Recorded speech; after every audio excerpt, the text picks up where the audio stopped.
Hi hello வணக்கம். ஆடி வெள்ளி நல்வாழ்த்துக்கள். இன்று ஆடி மாதம் 3வது வெள்ளி அல்லவா? ஆடி என்றாலே அன்னையை துதிக்க பூஜிக்க என்றான மாதம். இந்த நாளில் பல வீடுகளிலும் அன்னைக்கு பிடித்தமான பிரசாதங்கள் செய்து பூஜித்து துதித்து பல மங்களகரமான பொருட்கள் படைத்து வீடுகளில் பூஜை நடக்கும். அப்படி ஒரு மங்களகரமான பொருளை பற்றி தான் பார்க்க போகிறோம். ஆடியில் அரக்காக பற்றும் கேட்டவுடனேயே தெரிஞ்சிருக்கும். மருதாணியை பற்றி தான் பேசுகிறோம். மருதாணிக்கு ஏன் அவ்வளவு சிறப்பு?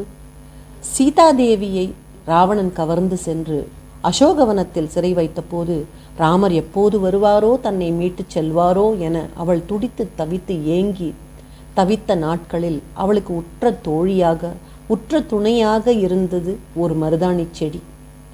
அயோத்தியாபுரிக்கு திரும்பிய பின்னர் ஒரு நாள் சீதா ராமரிடம் கூறுகிறாள், எனக்கு இவள் உற்ற தோழியாக இருந்தால் அவளுக்கு நாம் ஏதேனும் செய்ய வேண்டும். அப்போது ராமர் மருதாணிக்கு ஒரு வரம் தருகிறார். எல்லா விதமான மங்களகரமான நேரங்களிலும், விழாக்களிலும், பண்டிகைகளிலும், கல்யாணம், வளைகாப்பு, சீமந்தம் முதற்கொண்டு எல்லோரும் முதலில் மருதாணியையே தீண்டுவர். அந்த யார் யார் மருதாணி இட்டு கொள்கிறார்களோ அவர்கள் வீடுகளில், குடும்பங்களில் சௌபாகியம் நிறைந்திருக்கும். அந்த பெண்ணுக்கும் சகலவிதமான சௌபாகியங்களும் நிறைந்திருக்கும் என ஆசீர்வாதம் செய்தார். அதனால தான் இன்றும் நாம் மருதாணியையே அனைத்திற்கும் முதலில் தீண்டுகிறோம். இந்த மருதாணி அந்த காலத்தில் சந்தா மாமாவாக இட்டுன்னு இருந்தோம். அதை சுற்றி புள்ளிகள் வைத்து கொள்வோம். தொப்பி வைமா அப்படின்னு சொல்லி விரல் நுனிகளில் தொப்பி வைத்து கொண்டிருந்தோம். அந்த விரல் நுனிகளில் அந்த சிவப்பை காண காண ஒரு பரவசம், ஒரு சந்தோஷம்.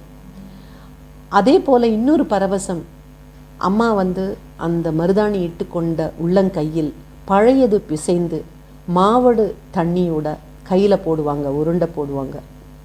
அந்த பழைய சாதத்தின் ருசி, மாவடின் ருசி, அதன் மனம், கையில் உள்ள மருதாணி அதன் மனம், இது எல்லாமாக சேர்ந்து உண்ணும் போது அந்த சுவைக்கும் அந்த மனத்திற்கும் அன்னையின் அன்பிற்கும் பாசத்திற்கும் ஈடு இணையே கிடையாது. அவ்வளோ ஒரு சந்தோஷம், பரவசம் கொடுக்கக்கூடிய ஒரு நிலை. இன்னமும் என்னால் அந்த நிகழ்வை மறக்க முடியலை. இந்த காலத்தில் ட்ரெண்டு மாறி இருக்குது. கலர் கலராக mehndi, red, maroon, deep maroon, brown, black, Arabic mehndi, Indian mehndi. சந்தா மாமாவாக இருந்தது பல பல வண்ணங்கள், டிசைன்கள், இன்ட்ரிகேட் ஒர்க்காக மாறி உள்ளங்கை, புறங்கை, முழங்கை வரைக்கும் கூட எல்லாரும் மெஹந்தி இட்டுக்கிறாங்க. அவ்வளவு அழகு. அன்னையை என்ன பேர் சொல்லி துதித்தாலும் அவள் போற்றுவாள், அவள் நம்மளை காத்து அருள்வாள். அதே போல் எந்த விதமாக வைத்து கொண்டாலும் மருதாணி தான். அனைத்து பெண்களுக்கும், இல்லங்களுக்கும் அந்த சௌபாகியம் என்றும் நிலைக்கட்டும். மீண்டும் சந்திப்போமா? பாய்.